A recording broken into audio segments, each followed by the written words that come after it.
જય શ્રી કૃષ્ણ વિદ્યાર્થી મિત્રો. ધોરણ 8 વિષય વિજ્ઞાન પ્રકરણ 7 વનસ્પતિઓ અને પ્રાણીઓનું સંરક્ષણ. આ પ્રકરણની અંદર આપણે વન નાબૂદી અને તેના કારણો, વન નાબૂદીના પરિણામો, વન તેમજ વન્યજીવનોનું સંરક્ષણ, જૈવાવરણ, જૈવ આરક્ષણ વિસ્તાર, વનસ્પતિ સૃષ્ટિ અને પ્રાણી સૃષ્ટિ, સ્થાનિક જાતિઓ, વન્ય પ્રાણી અભયારણ્ય, રાષ્ટ્રીય ઉદ્યાન, રેડ ડેટા બુક, સ્થળાંતર, કાગળનું રિસાયકલિંગ અને પુનઃવનીકરણ જેવા શૈક્ષણિક મુદ્દાઓ પર ચર્ચા કરીશું.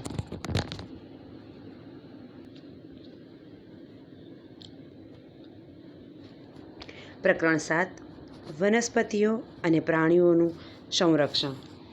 આપણે જોયું કે ધોરણ 7માં બુઝો તેમજ પહેલી પ્રોફેસર અહમદ તેમજ ટીબુ સાથે જંગલનું પરિભ્રમણ કર્યું હતું. તે પોતાના સહઅધ્યાયીઓ સાથે તેમના અનુભવો વહેંચવા બહુ ઉત્સુક હતા. વર્ગના બીજા વિદ્યાર્થીઓ પણ પોતપોતાના અનુભવ બતાવવા અત્યંત ઉત્સુક હતા, કારણ કે તેમાંથી કેટલાક ભરતપુર અભયારણ્ય ભ્રમણ કરવા ગયા હતા, કેટલાકે કાઝીરંગા રાષ્ટ્રીય ઉદ્યાન, લોકચાવ વર્લ્ડ લાઇફ અભયારણ્ય તથા ગ્રેટ નિકોબાર બાયોસ્ફિયર રિવર્સ વાઘ સંરક્ષિત વિસ્તાર વગેરે વિશે સાંભળ્યું હતું. રાષ્ટ્રીય ઉદ્યાનો, વન્યજીવ અભયારણ્ય, જૈવ આરક્ષિત ક્ષેત્રોને બનાવવાના ઉદ્દેશો શું છે? હવે આપણે સમજીએ કે વન નાબૂદી અને તેના કારણો. આપણી પૃથ્વી પર વિવિધ પ્રકારની વનસ્પતિઓ તેમજ પ્રાણીઓ જોવા મળે છે. તે માનવ જાતિને ટકી રહેવા માટે તેમજ સારી રીતે રહેવા માટે આવશ્યક છે. આજે આ સજીવોના અસ્તિત્વ માટે વન નાબૂદી એક મોટો ખતરો બની ગયો છે. વન નાબૂદીનો અર્થ છે વનોનો નાશ કરી પ્રાપ્ત જમીનનો અન્ય કાર્યો માટે ઉપયોગ કરવો. વનમાં વૃક્ષોની કાપણી નીચેના ઉદ્દેશ્યથી કરવામાં આવે છે: ખેતીવાડી માટે જમીન પ્રાપ્ત કરવી, ઘર તેમજ કારખાનાઓનું નિર્માણ કરવું, ફર્નિચર બનાવવા તથા લાકડાનો બળતણ માટે ઉપયોગ કરવો, કુદરતી આગ તેમજ ભયંકર દુષ્કાળ પણ કેટલાક કુદરતી વન નાબૂદીના કારણો છે. હવે આપણે જોશું પ્રવૃત્તિ 7.1. તમારી યાદીમાં વન નાબૂદીના અન્ય કારણોને નોંધો તથા તેને કુદરતી તેમજ માનવસર્જિતમાં વર્ગીકૃત કરો. વન નાબૂદીના પરિણામો જોશું. પહેલી તેમજ બુઝોએ વન નાબૂદીના કારણોના પરિણામોને યાદ કરવાનો પ્રયાસ કર્યો.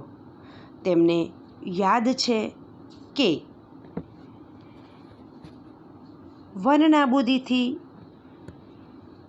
પૃથ્વી પર તાપમાન તેમજ પ્રદૂષણના સ્તરમાં વધારો થાય છે. તેમનાથી વાતાવરણમાં કાર્બન ડાયોક્સાઇડના સ્તરમાં વધારો થાય છે. ભૂમિય જળનો ઘટાડો થાય છે. તેનાથી ખ્યાલ આવે છે કે વન નાબૂદીથી પ્રાકૃતિક સંતુલન પર પણ પ્રભાવ પડે છે. પ્રોફેસર અહમદે તેમને બતાવ્યું કે જો વૃક્ષોની આ પ્રકારે કાપણી ચાલતી રહી તો વરસાદ તેમજ ભૂમિની ફળદ્રુપતામાં ઘટાડો થાય છે. તેનાથી વધુ પ્રમાણમાં પૂર તેમજ દુષ્કાળ જેવી કુદરતી આફતોની સંભાવના વધી જાય છે. વન નાબૂદીથી એક બાજુ વરસાદમાં ઘટાડો થાય છે તો બીજી બાજુ પૂર આવવું કઈ રીતે સંભવે છે? યાદ રાખો કે વનસ્પતિને પ્રકાશ સંશ્લેષણ માટે કાર્બન ડાયોક્સાઇડની જરૂર હોય છે.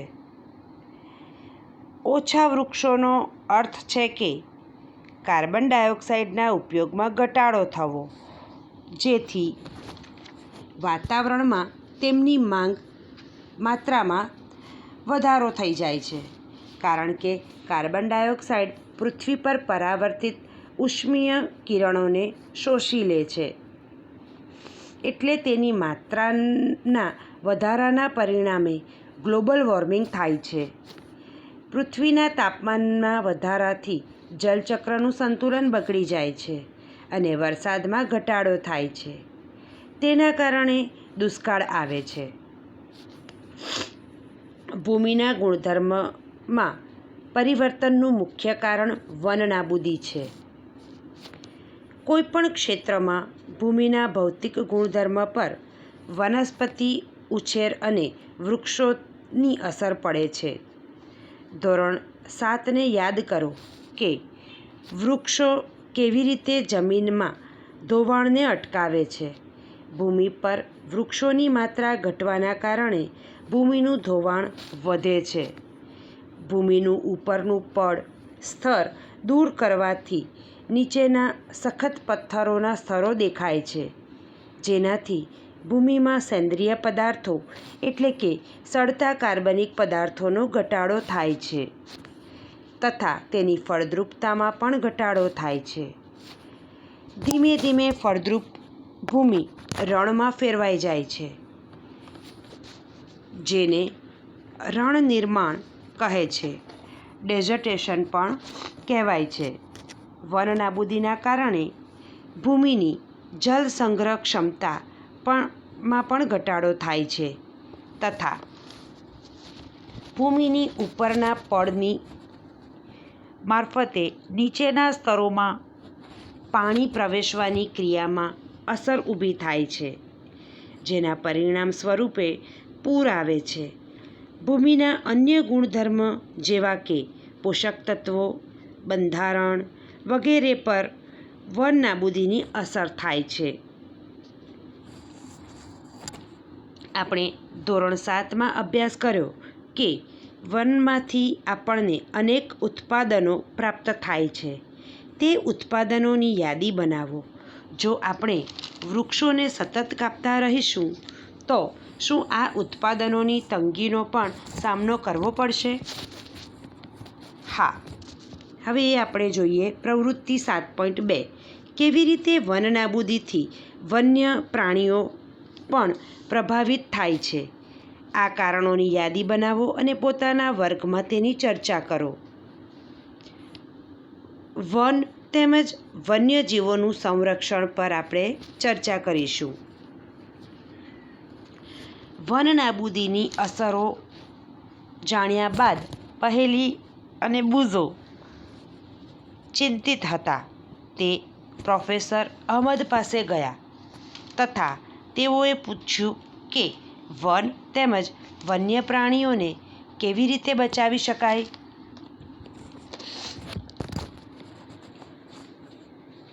જીવાવરણ પૃથ્વીનો એ ભાગ છે કે જેમાં સજીવો વસવાટ કરે છે અથવા જે જીવનને આધાર આપે છે.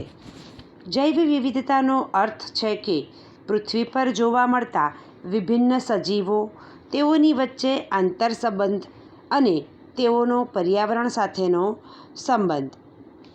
પ્રોફેસર અહમદે પહેલી, બુઝો તેમજ તેમના સહઅધ્યાયીઓ માટે જૈવાવરણ સુરક્ષિત ક્ષેત્રની મુલાકાત માટેનું આયોજન કર્યું.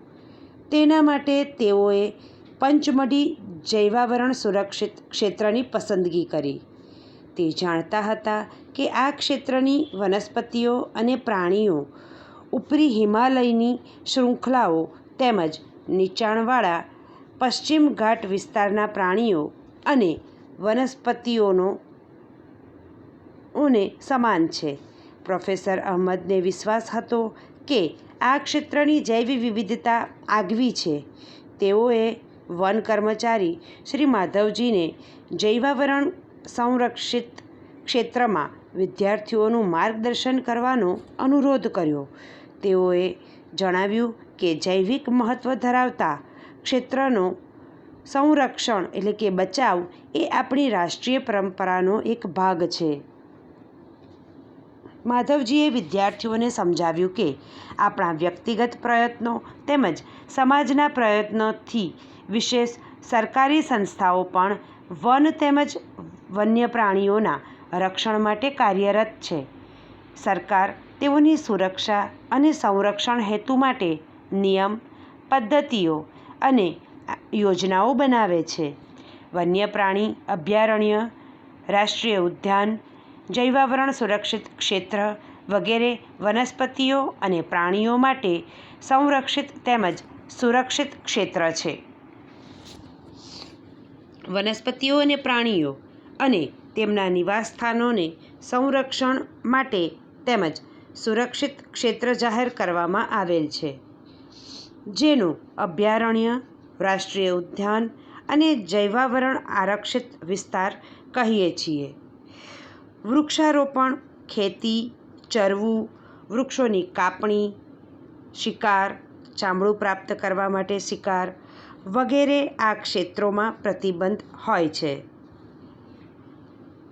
અભયારણ્ય એવો વિસ્તાર જ્યાં પ્રાણીઓ તેમજ તેના નિવાસ કોઈપણ પ્રકારના ખલેલથી સુરક્ષિત હોય.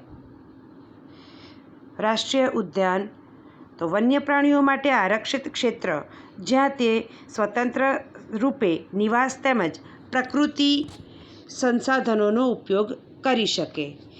જૈવાવરણ આરક્ષિત વિસ્તાર વન્ય સજીવો, વનસ્પતિઓ તેમજ પ્રાણીઓ અને તે વિસ્તારના આદિવાસીઓનો પરંપરાગત રીતે જીવન પર્યાપ્ત હેતુ માટે વિશાળ સુરક્ષિત વિસ્તાર એટલે કે ક્ષેત્ર.